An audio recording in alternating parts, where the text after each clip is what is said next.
Les vraies voix Sud Radio, 17h-19h, Philippe Rossi. C'est le grand débat des vraies voix sur Sud Radio. La mairie de Valence qui supprime certaines aides sociales aux familles de délinquants alors que la ville a connu des troubles lors des vacances de la Toussaint, notamment l'utilisation de mortiers d'artifice contre les forces de l'ordre, des dizaines de voitures blessées, une soixantaine. Plus de subventions donc pour la cantine, l'achat de tickets de transport ou encore l'accès aux aides facultatives du Centre communal d'action sociale pour les familles de délinquants. Approuvez-vous la décision du maire? Est-ce que c'est une bonne idée? Le compte Twitter de Sud Radio, vous répondez oui à 86% et le 0826 300 300. On va vous écouter dans quelques minutes. Sud Radio, les vraies voix. Le débat est ouvert. Nous sommes des délinquants de la pire espèce et nous méritons le carcan.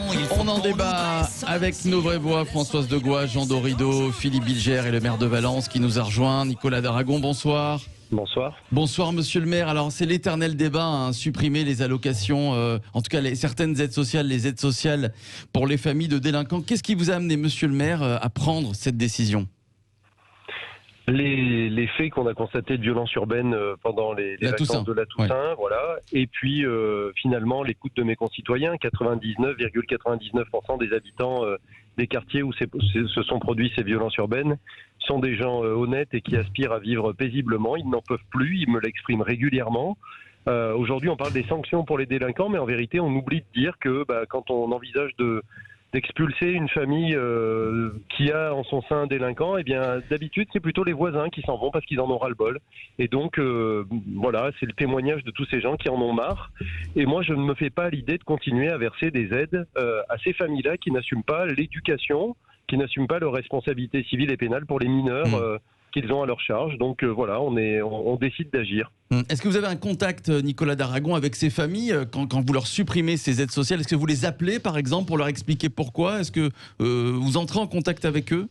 Alors c'est bien plus que ça. On a ciblé dans la délibération les jeunes qui ont été condamnés et avec lesquels on est en relation, évidemment, les jeunes qui ont été rappelés à l'ordre par le Conseil des droits et des devoirs des familles et qui ne respectent pas les mesures éducatives qu'on met en place, et les jeunes qui sont dans des familles qui ne suivent pas les préconisations d'accompagnement éducatif que nous proposons avec notre service de prévention spécialisé. Ça veut dire que là, on est vraiment au bout du système d'accompagnement que nous déployons et qui est extrêmement important, avec plus de 2000 jeunes accompagnés par notre service de prévention chaque année, des maisons de quartier, des éducateurs, des services culturels, des services sportifs. On a vraiment beaucoup de choses au profit de tous ces jeunes qui sont en difficulté pour les aider à réintégrer finalement le champ de la scolarité, de l'activité normale, on va dire. Donc là, on est au bout de la procédure quand on décidera de supprimer les aides. Certaines aides sociales, évidemment. Alors bon, c'est l'éternel débat qu'on va avoir aujourd'hui. Tiens, Philippe Bilger, est-ce qu'on règle vraiment le problème en supprimant ces aides sociales? Est-ce qu'on ne déplace pas plutôt le problème? Monsieur le maire, je ne suis pas du tout choqué par l'esprit de votre démarche et même je considère que ça peut être un progrès d'une certaine manière de rappeler la responsabilité des parents.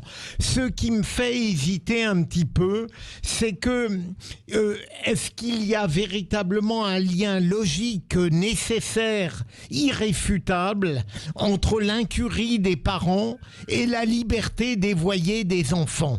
Je me pose la question là-dessus et je trouve que votre démarche, évidemment largement approuvée, j'en suis persuadé, à Valence, considère qu'au fond les parents, dans la causalité que je viens d'évoquer, ont une responsabilité totale. Et c'est là-dessus que je doute.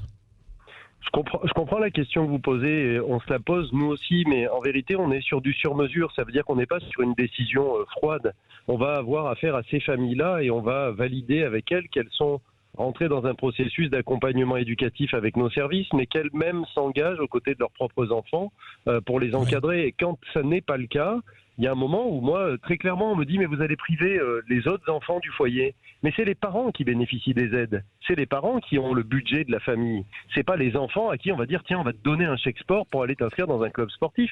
C'est les parents. Et donc, si ces parents sont complètement démissionnaires, si on observe en tout cas que c'est une volonté de leur part de ne pas se soumettre à un processus éducatif, eh bien dans ce cas-là, il faut qu'il y ait une réponse. Ça peut pas être la démission, la provocation, et finalement la poursuite de ces actes de délinquance au détriment de tous ceux qui essaient d'avoir une vie normale dans ces quartiers qui méritent d'être paisibles. Alors avant de poursuivre le débat et de donner la parole à Jean Dorido, Françoise Degois et nos auditeurs, écoutez Dupond-Moretti, le garde des Sceaux, la semaine dernière, qui répondait à Marine Le Pen, qui voulait priver de prestations sociales les parents de délinquants. Écoutez. Vous avez déposé un amendement qui me chagrine. Et je vais faire appel à l'un de mes souvenirs et puis je vais m'asseoir. C'est une femme qui élève seule dans la difficulté 3 enfants. Son mari est parti. 2 de ses enfants font des études, ils ne posent aucun problème. Et puis l'un d'entre eux est délinquant. Ça peut arriver à d'autres. J'ai dit ce matin que nous parlions des enfants, nous parlions de nos enfants. Et vous voudriez, madame, que cette femme soit privée de ses prestations sociales. Alors je vais vous dire, on est ce que l'on dit, et parfois on dit ce que l'on est. Voilà, Éric Dupond-Moretti acclamé par l'Assemblée nationale. Françoise Degois. C'est pas du tout comment dirais-je, c'est pas du tout une réaction de bobo qui connaît pas les problèmes, parce que j'entends déjà la disqualification, vous êtes des bobos, etc. Vous savez pas ce que c'est. Moi, j'ai vécu pendant plusieurs années à Saint-Denis dans les quartiers, parce que j'étais jeune journaliste et que j'avais pas d'argent pour me loger dans Paris. Et je pense que ce dont parle Éric Dupond-Moretti, c'est la chose la plus courante, c'est-à-dire c'est pas des pères ou des mères démissionnaires, c'est des pères qui sont partis souvent, c'est des pères qui sont plus là, ce sont des femmes qui élèvent seules leurs enfants. Souvent, ça se passe bien avec la majorité des enfants. Je pense que cette mesure, elle est démagogique, elle ne réglera absolument rien, et en plus, elle est discriminatoire. Je ne sais même pas d'ailleurs si elle peut passer, si elle est attaquée devant le Conseil d'État, si elle peut passer la rampe du Conseil d'État, parce qu'il y a une rupture d'égalité entre les citoyens. Vous essayez de pallier, monsieur le maire, bon, je ne vais pas vous faire le procès d'intention de courir après le Front National et Marine Le Pen, je ferai pas ça, je pense que vous avez une réalité sociale à gérer, mais vous vous essayez de pallier ce problème de délinquance. Si vous pensez qu'un mec qui en est à balancer des mortiers, à attaquer des commissariats, a quelque chose à faire, que sa mère même soit privée de subventions sociales, et ben je pense que vous mettez le doigt dans l'œil jusqu'à l'omoplate. Donc c'est une erreur de mon point de vue, c'est pas par la bonne porte que vous rentrez. Voilà. Réponse de monsieur le maire Nicolas d'Aragon à ce qu'a dit d'ailleurs Éric Dupond-Moretti à Marine Le Pen, est-ce que vient de rajouter Françoise Degois? D'abord, ce qu'a dit Éric Dupond-Moretti, je rappelle que ce sont les aides obligatoires versées par la CAF et par l'État, et on n'est pas du tout en train de parler de la même typologie d'aide. Je rappelle que ce sont des aides facultatives, et que la plupart de ces aides n'existent pas dans les autres communes. Le chèque sport, le chèque culture, le contrat municipal étudiant, 95% des communes ne les ont pas mis en place, donc ça veut dire qu'on ne parle vraiment pas du même sujet. Il y a beaucoup de communes qui ont ça. Non, ne pensez pas que... Vous regardez pour le contrat municipal étudiant. En tout cas, sur le chèque sport, pardon... Vous regarderez de plus près, parce que quand on l'a signé avec la NCV, ils nous l'ont dit clairement, il y a très peu de communes qui le mettent en œuvre. Mais si vous voulez, d'accord. On va pas se battre. Deuxième point, non, bien sûr, le deuxième point, je voudrais simplement vous dire que, et ça n'est pas un propos de prétention, 60% au premier tour aux dernières élections, le Front National a fait 6% à Valence. Je crois ne pas avoir besoin... C'est normal qu'ils aient fait que 6%. Non, je vous taquine, je vous provoque. On est dans la vallée du Rhône. Je connais très bien, ne vous inquiétez pas. Je suis comme vous, je suis né, j'ai grandi dans un de ces quartiers qui subit des violences urbaines, qui s'appelle le Polygone à Valence, qui est un quartier hyper tendu. Je connais très bien aussi. Oui. Bon, très bien. Alors c'est parfait. Oui, parce que j'ai su rester longtemps à Radio Francisère. Sur justement ce que disait Françoise Degois sur ces mères qui ne sont pas justement des mères démissionnaires, mais des mères souvent qui vivent seules. Et souvent, Jean Dorido, on a un docteur en psychologie avec nous, qui n'ont pas aucune maîtrise sur leurs enfants, qu'ils aient 14, 15, 16 ans. On connaît les adolescents. La maîtrise parfois. Parfois ils les contrôlent pas. Ils peuvent pas les empêcher de sortir le soir, par exemple. Sur la question des familles monoparentales, merci de me poser la question, Philippe Rossi, parce que ça, c'est un vieux fantasme dans les sciences sociales d'envisager que les familles monoparentales, ce serait finalement un bon prédicteur de criminalité. C'est faux. C'est-à-dire que vous regardez, si un gamin est issu d'une famille monoparentale, ça ne prédit en rien son passage à l'acte dans la criminalité. Donc ça, c'est le premier point.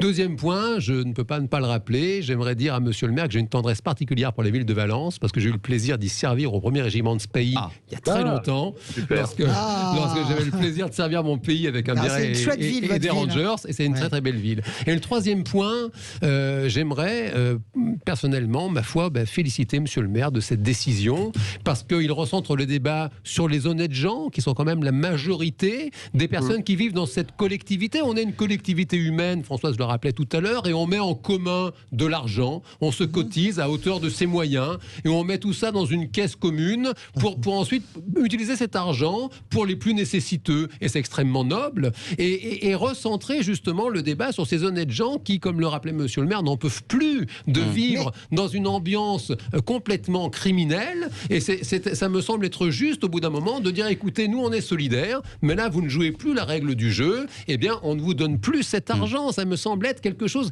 Et alors, sur le storytelling de Dupond-Moretti, ça c'est vraiment indigne de prendre une histoire comme ça, faire un storytelling. C'est vraiment un truc de manipulateur. On va chercher les personnes sur l'émotion. C'est tout à fait simple. Je suis pas d'accord. Je vous propose... Mais non, je suis pas d'accord. Je pense que l'idée de pénaliser, je suis d'accord sur la famille monoparentale. Je rappelle que celui qui a décapité et qui a, qui a trucidé le père Hamel était un modèle d'intégration. La mère était professeure, le père, et donc il n'y a pas de problème il n'y a pas de lien forcément de causalité. Mais la réalité, c'est que en voulant punir les familles, en accusant, et je suis d'accord avec Philippe Bigère, y a-t-il un lien de causalité entre les parents et les enfants? Probablement, mais pas que.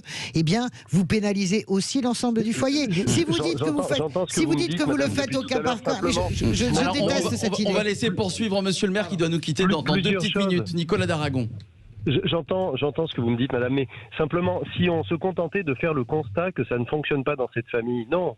On envoie les éducateurs de prévention, on propose des mesures d'accompagnement, on est aux côtés de ces familles, on leur propose d'être à leur côté et parfois ces familles-là le refusent expressément. Et c'est à ce moment-là que j'estime que nous n'avons plus à être à leur côté financièrement pour leur payer des activités. Si vous dysfonctionnez, c'est pas l'apanage, le dysfonctionnement, et là Jean Dorido me contredira pas, le dysfonctionnement familial n'est pas l'apanage de la ville et quartier. Vous êtes Nicolas Aragon, imaginez que vous soyez dans un dysfonctionnement grave avec vos enfants, votre épouse, etc. Vous imaginez déjà la difficulté d'accepter que quelqu'un puisse pénétrer dans votre vie pour essayer de le régler, si c'est pas une démarche volontaire de votre part. Et pour essayer de vous verser quelques aides publiques, rentrer dans cette vie aussi. Il y a un moment quand même, quand on fait partie de cette société, on en accepte une partie des règles. On n'en prend pas que les bénéfices. Je ne comprends pas quel est le lien entre le fait que vous priviez un petit gamin d'un chèque sport parce que son grand frère, les parents d'un chèque sport parce que le grand frère a échappé à la maîtrise des parents et que attaque des commissariats au mortier. Qu'est-ce que vous allez obtenir comme résultat par une frustration générale et encore plus de colère? Nous devons libérer Nicolas d'Aragon. On aurait aimé encore plus débattre, évidemment. Non, mais il est très bien, ce maire. Et faire le demi-heure. Nicolas d'Aragon, maire de Valence, qui doit nous quitter. Merci à vous, monsieur le maire. Et merci pour vos explications. Tiens, je vous propose... Merci à vous, monsieur le maire. Mais bien sûr, on va y aller à Valence. Monsieur le maire, je vous propose d'avoir l'avis de nos auditeurs au 0826 300 300. Luc du Val-de-Marne est avec nous. Bonsoir, Luc. Bonsoir à tous. Bonsoir à vous, Luc. Alors, pour ou contre cette suppression des aides sociales aux familles de délinquants? Écoutez, je suis assez mitigé, mais pas pour les mêmes raisons que Françoise de Gois. Je suis mitigé, pourquoi? Parce que la volonté de ce maire, à mon avis, c'est un appel de détresse. Ce qu'il fait, c'est un cautère sur une jambe de bois. Il veut supprimer des aides communales. Ces aides communales seront supprimées en cas de récidive, après un premier appel à la loi, si la famille ne vient pas à Canossa, en se frappant la poitrine pour expier les fautes du chérubin. Ça me paraît, je dirais, louable, sauf que ça va être, je dirais, retoqué très rapidement. Une preuve que ça soulève pas les foules. Moi, je ne suis sur aucun réseau social ou asocial. Vous n'avez pas entendu parler, c'est ça?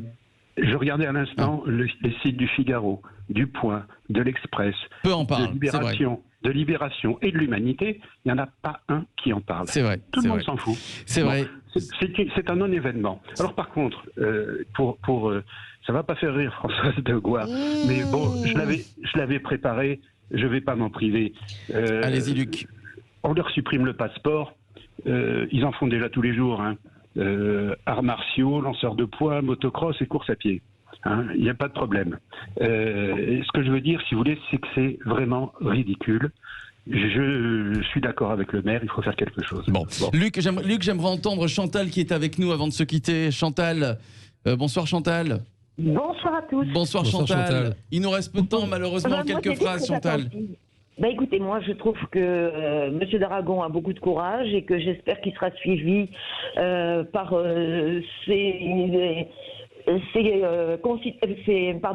ses collègues maires de d'autres villes. Et je pense que oui. Écoutez, moi, je vais vous dire, dans mon cas, j'ai élevé mes enfants seuls. Je n'en ai pas fait des délinquants. Je pense que je ne suis pas une exception, parce que je connais beaucoup d'autres femmes qui, tout en travaillant, ont élevé des enfants leur donnant des valeurs. Et donc, je ne trouve aucune excuse. Et que dès l'instant où tout le monde est toujours là en train de faire de larmoyer, écoutez, moi, je vais vous demander, parmi donc vos interlocuteurs, est-ce qu'eux-mêmes ont des enfants? Est-ce qu'ils sont devenus délinquants? Je ne pense pas. Est-ce que M. Philippe Bilger a fait de ses enfants des délinquants? Je ne pense pas. Donc, l'éducation se fait au sein de la famille. J'espère. Bon, faut pas non plus généraliser, Chantal, évidemment. Tiens, on va laisser la conclusion à Philippe Bilger pour conclure, Philippe. Non, mais je trouve que nos intervenants ainsi que monsieur le maire ont été très remarquables. Ils ont donné un point de vue. Je continue un petit peu à hésiter tout en n'étant pas choquant par l'esprit de la démarche.